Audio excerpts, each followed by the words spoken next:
به نام خدا علیرضا قاسمی هستم. این جلسه هم میخوایم یک قطعه صنعتی ساده دیگر رو با هم دیگه تو نرم افزار کتیا بکشیم.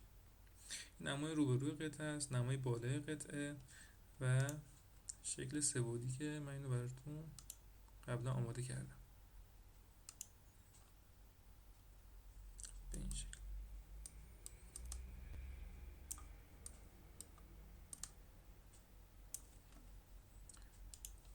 بسیار خوب. اومدیم محیط پارت و صفحه وایزر رو انتخاب کردیم برای کشیدن اسکچمون. برای شروع ابتدا بهتره که این شکل رو بکشیم. میگم حالا راه‌های مختلفی هست برای کشیدن، ولی خب هر کسی راهی انتخاب میکنه برای کشیدن. ممکنه راهش سخت‌تر باشه ولی کوتاه‌تر، ولی ممکنه یه نفر دیگه راهش آسان‌تر باشه ولی راه طولانی‌تری بره. پس یک خطی باید بزنیم به طول 120. با استفاده از این گزینه میگیم که خط رو دو طرفه برای ما رسم کنه. می‌بینید وقتی این گزینه رو میزنیم خط رو دو طرفه برای ما رسم کنه به طول 120 و افقی به این شکل. 5 میلیمتر به مرکز هم دایره هایی باید بزنیم به شعاع 20 و شعاع 15. پس دو دایره رو میزنیم، شعاع 20 دیگری به همین مرکز شعاع 15.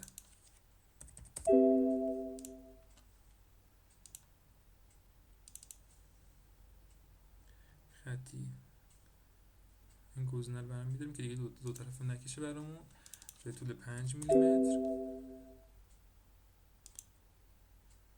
وقتی آبی شد ولش میکنه که قید افقی رو عمودی رو گرفته باشه. باز هم به طول 5 میلیمتر.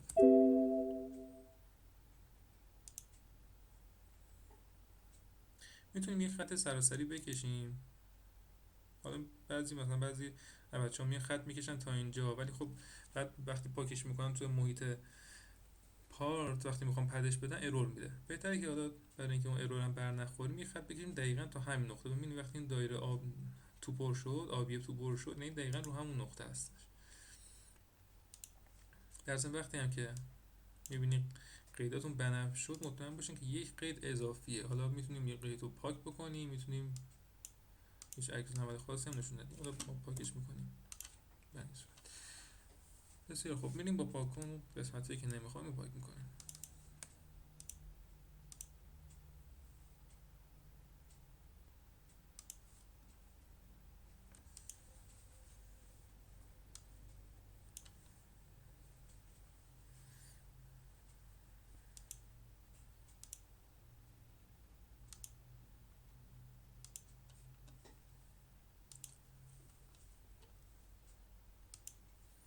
مشاهده میکنین که از این صفحه وقتی از روبرو نگاه میکنیم، ولی وقتی اینو از بالا نگاه میکنیم باید به اندازه 80 پد داده بشه، حجم بهش بدیم. خب ارور داد به ما، ارور میده. یک خط اینجا ما پاک نکردیم مطمئنا تو اسکچ. دوباره برمیگردیم به اسکچمون، مشاهده میکنیم که این خط رو من یادم رفت پاک کنم. درست شد.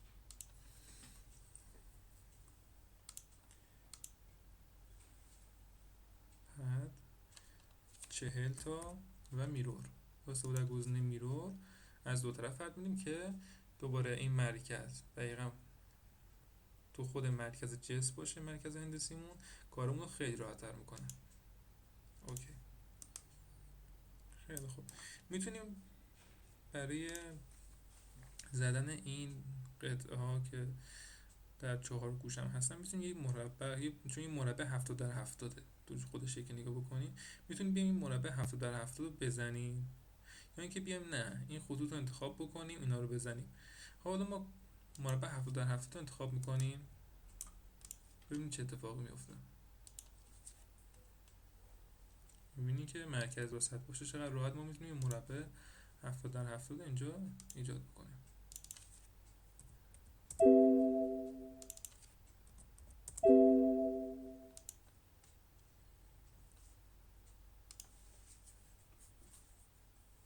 بسیار خوب، برمیگردیم و پدش میدیم به اندازه 5 میلیمتر.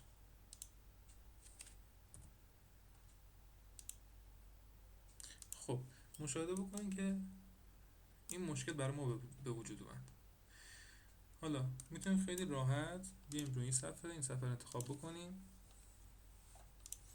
این نیم دایره رو انتخاب بکنیم، پروژکت رو بزنیم. اینجا الان یه دونه خط برامون ایجاد کرد. برگردیم دوباره و بخوام اینو بهش بگیم که پدش بکنید، تا آخر پدش بکنم، ببینید چی میگه به ما.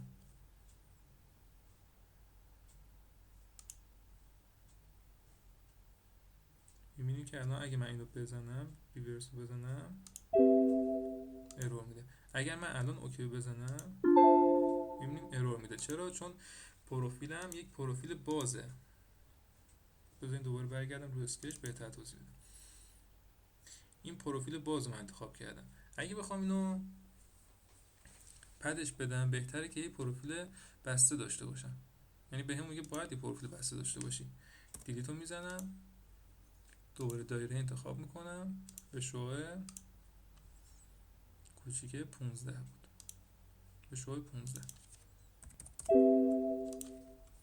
الان اینو من برم بخوام پاکتش بکنم، دیگه اروری به من نمیده.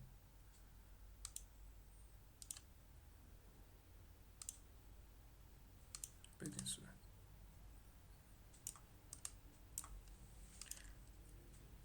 دایره بعدی که باید ایجاد بکنیم به شوه 45.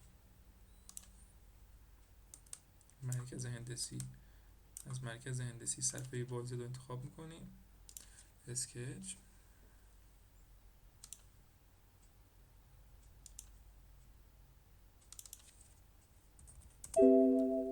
به شوه 45. بسیار خوب. چیزی که ما باید پدش بدیم در واقع هم این دایره هست، هم این خط، دقیقاً این خطا. این خطوط رو ما باید پد بدیم. به اندازه چقدر؟ به اندازه 40 میلیمتر. بنابراین این خطوط خودمون انتخاب میکنیم.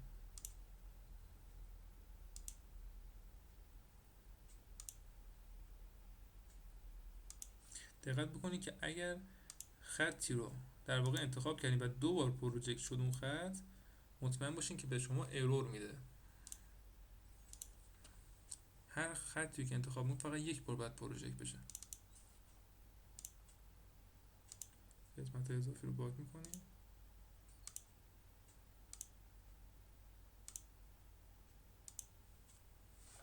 بسیار خوب. برمیگردیم و به اندازه 20 تا از دو طرف حجم میدیم بهش. میرور، بازم با استفاده از گزینه میرور، چون میخوایم از دو طرفش حجم بدیم. بدین شکل.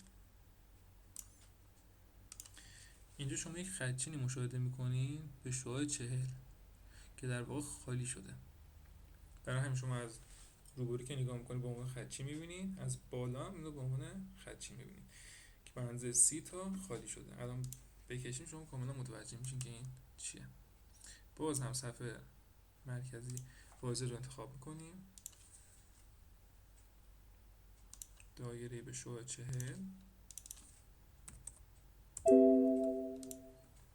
پروفیلمون دقت کنین که باید بسته باشه. برمیگردیم پاکت، 30 تا، البته دایمنشن انتخاب میکنیم، 15 تا از دو طرف میرور. اوکی. حالا از زیر میبینیم، بله خالی شده. بسیار خوب. برای ایجاد سوراخ ها هم میتونیم سوراخ هایی که ایجاد بکنیم، میتونیم همه سوراخ ها رو کلا یک بار همه رو با هم دیگه ایجاد بکنیم، به شرطی که این صفحه رو انتخاب بکنیم یا این صفحه هیچ فرقی نمیکنه. ولی ما دونه دونه رو هر صفحه سوراخ رو ایجاد میکنیم.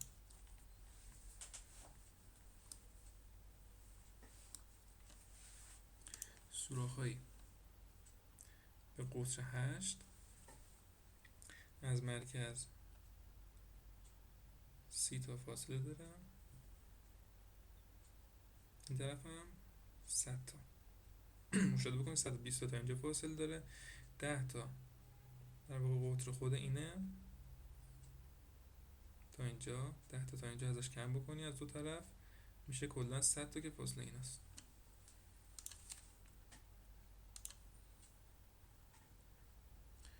خب یه دایره میزنیم اینجا به شعاع 4 فکر میکنم. از این نقطه تا این خط 30 تا.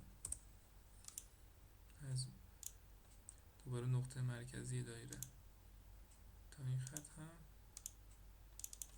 50 تا. بسیار خوب. با استفاده از گزینه میرور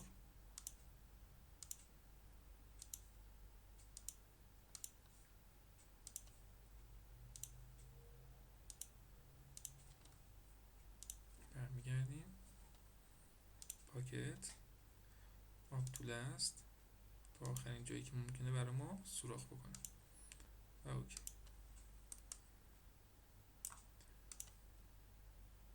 این اسکش هم به همین صورت.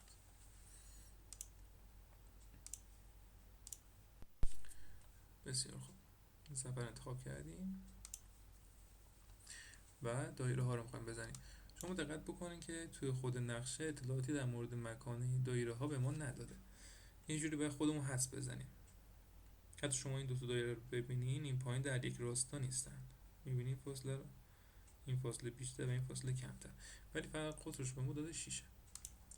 پس ما یک دایره به شعاع 3 میزنیم اینجا.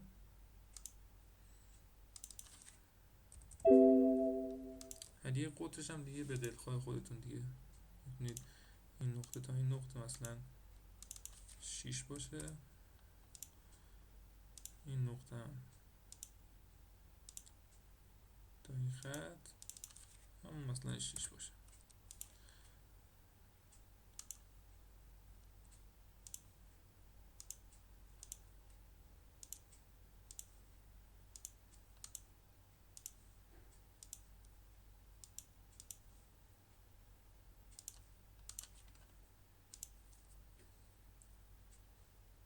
پاکت آپ تو لاست اوکی.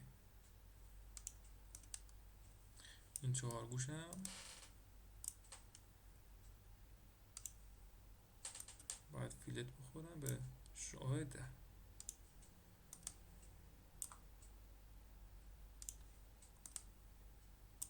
کنترل میگیریم، خط رو انتخاب میکنیم، بعد فیلت رو میزنیم، شعاع 10 بهش میدیم اوکی. بریم خسته نباشید.